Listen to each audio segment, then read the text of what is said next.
ಜೀವಾಮೃತದ ಬಗ್ಗೆ ನಾನು ತುಂಬ ಓದ್ತಿದ್ದೀನಿ.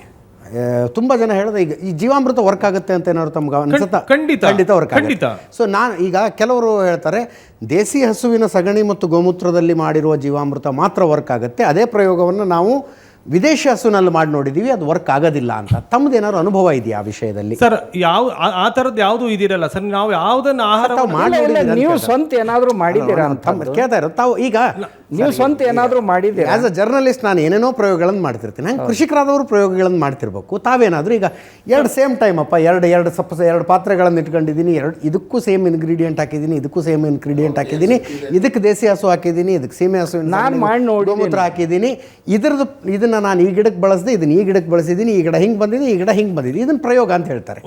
That is an experiment. ಆ ಥರದ ಎಕ್ಸ್ಪೆರಿಮೆಂಟಲ್ ಪ್ರೂಫ್ ಏನಾದ್ರು ಸಿಗುತ್ತಾ ಅಂತ?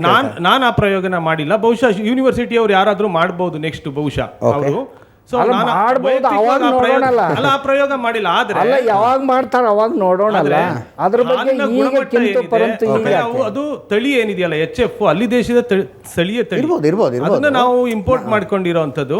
ನೋಡಿ, ಯಾವುದು ತನ್ನನ್ನ ಸ್ವಂತ ರಕ್ಷಿಸ್ಕೊಳ್ಳಿಕ್ಕೆ ಆಗೋದಿಲ್ಲ ಅದು ಮತ್ತೊಬ್ಬರನ್ನ ರಕ್ಷಿಸೋದಿಲ್ಲ. ಇದು ಒಂದು ಸಾಮಾನ್ಯ ನಿಯಮ. ಯಾವುದು ತಾನು ಸಸ್ಟೈನ್ ಆಗಿಲ್ವೋ ಅದು ಇನ್ನೊಬ್ಬರನ್ನ ಸಸ್ಟೈನ್ ಮಾಡಲಿಕ್ಕೆ ಆಗೋದಿಲ್ಲ. ಆ ಹಸುವಿಗೆ ಸ್ವಲ್ಪ ಬಿಸಿಲು ಹೆಚ್ಚಾದರೂ ಸಸ್ಟೈನ್ ಆಗೋದಿಲ್ಲ, ಅದಕ್ಕೆ ಮಳೆ ಹೆಚ್ಚಾದರೂ ಸಸ್ಟೈನ್ ಆಗೋದಿಲ್ಲ, ಚಳಿ ಹೆಚ್ಚಾದರೂ ಸಸ್ಟೈನ್ ಆಗೋದಿಲ್ಲ.